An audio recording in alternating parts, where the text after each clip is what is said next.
Ya. Baik, Assalamualaikum dan selamat dah tengah hari. Tengah hari dah.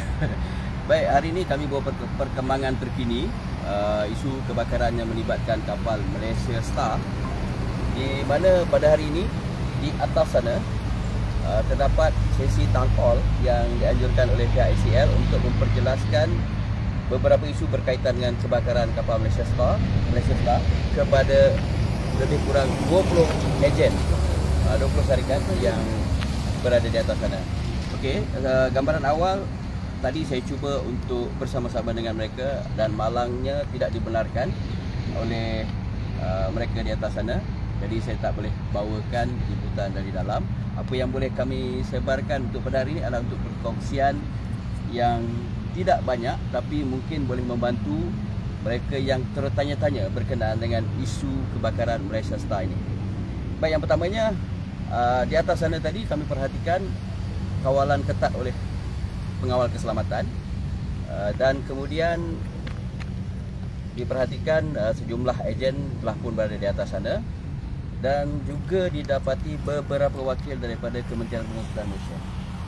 Okey, jadi itu antara yang boleh kami gambarkan di atas sana dan cubaan untuk saya membuat liputan secara langsung juga tidak dibenarkan kerana alasan yang mereka berikan adalah kerana pihak ACL hanya ada kontrak dengan ejen.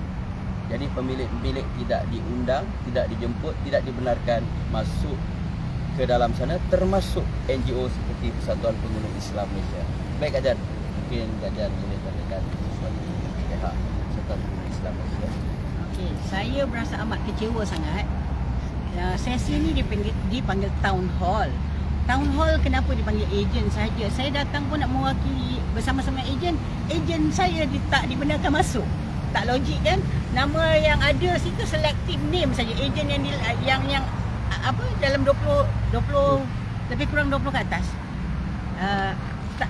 Ni 20 ke bawah, tak sampai 20.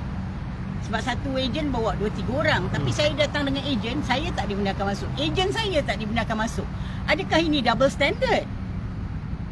Sepatutnya macam media nak masuk tadi. Media dah masuk, dimaklumkan bahawa media tak boleh masuk sebab MOT tak bagi media buat liputan. Itu alasan mereka lah. Itu alasan mereka. Saya nak bertanya pada YB Menteri MOT, benarkah MOT menghalang media masuk? Memang media sekarang ni ada sekatan ke tak boleh buat liputan apa-apa? Sebab di dalam kenyataan mereka, media mereka press statement ni mengatakan we are happy to take any question from the media.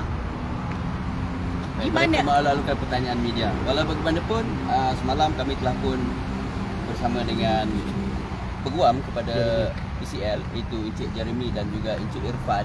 Dan sebanyak telah pun diperjelaskan melalui siaran TikTok yang kami paparkan dan juga FB yang kedapatan di sana.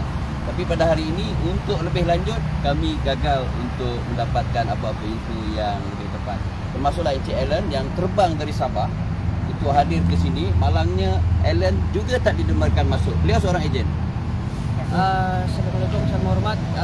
Saya mewakili rakan-rakan saya yang berada di Sabah.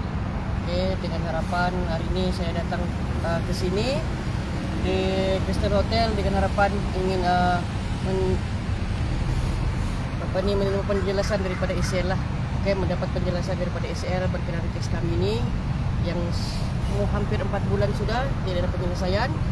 So saya amat kecewa karena jauh datang tapi tidak dapat masuk, tidak dapat mendengar apa penjelasan daripada hasil daripada meeting town hall hari ini. Ada apa-apa yang cuba nak sembunyikan ke? Itulah, saya rasa town hall ni double standard.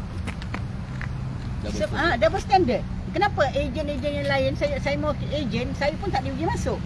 Bukan saya tak panggil saya masuk, tapi ejen saya ada tak dipanggil masuk. Tak boleh masuk sebab nama tak ada. Tu saya kata benda ni double standard. Adakah ada apa tu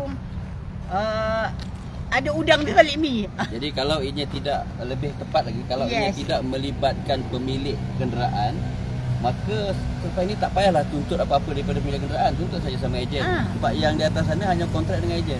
Ya, owner berurusan dengan ejen. Sekarang ejen yang patut bertanggungjawab nak minta GA lah apa semua. Baik ejen yang bayar, bukannya owner.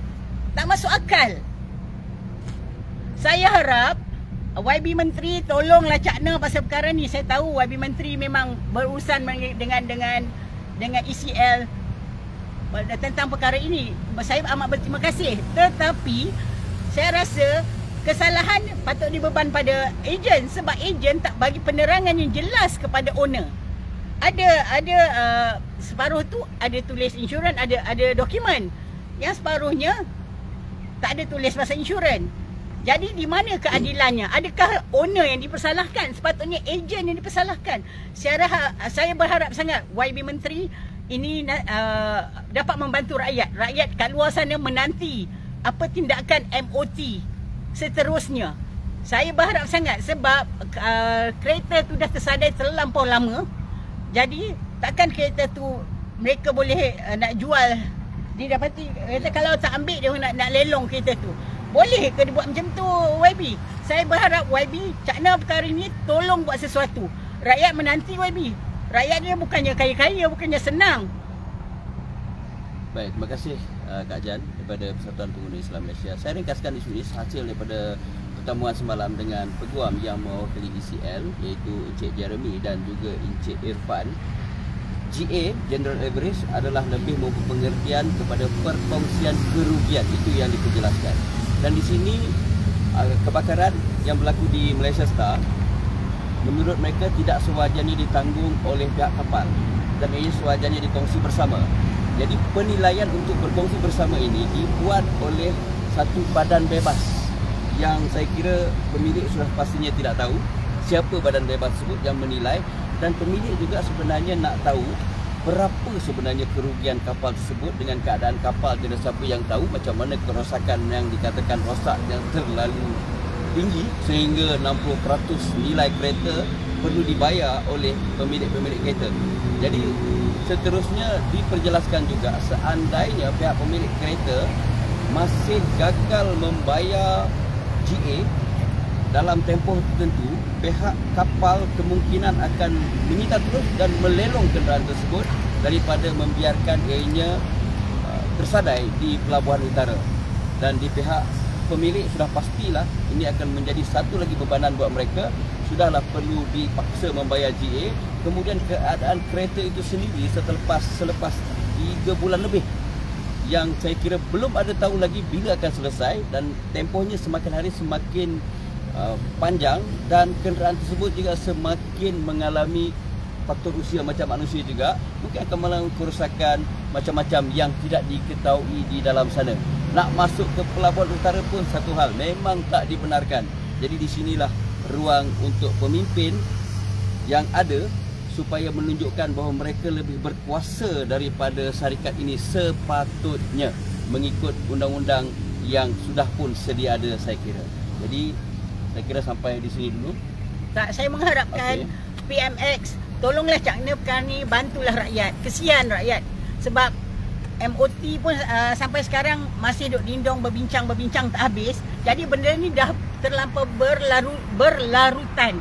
Saya berharap, saya merayu kepada PMX supaya dapatlah membantu rakyat-rakyat yang terlibat dengan kes ini. Terima kasih. Ada lagi sebenarnya pelbagai lagi teka-teki, pelbagai lagi yang perlu diketahui oleh pemilik kereta, namun begitu di sini bukan ruang yang sesuai untuk kita bicarakan. Dan saya kira pemilik juga sudah mula untuk mungkin sampai ke tahap semalam saya dapat info mereka kemungkinan akan mengadakan himpunan di hadapan pintu masuk Pelabuhan Utara sebagai tunjuk protes mereka yang keadaan mereka semakin tertekan. Dan juga langkah lain mungkin mereka akan mengambil tindakan undang-undang juga seperti mana yang disarankan oleh peguam kepada pihak ECL semalam, iaitu menggunakan khidmat peguam untuk menepani isu mereka. Jadi sampai di sini dulu keadaan Alan. Jadi apa-apa perkembangan kami akan buat selepas ini. Terima kasih penonton. Izzat Adam, Jaringan Fan, APK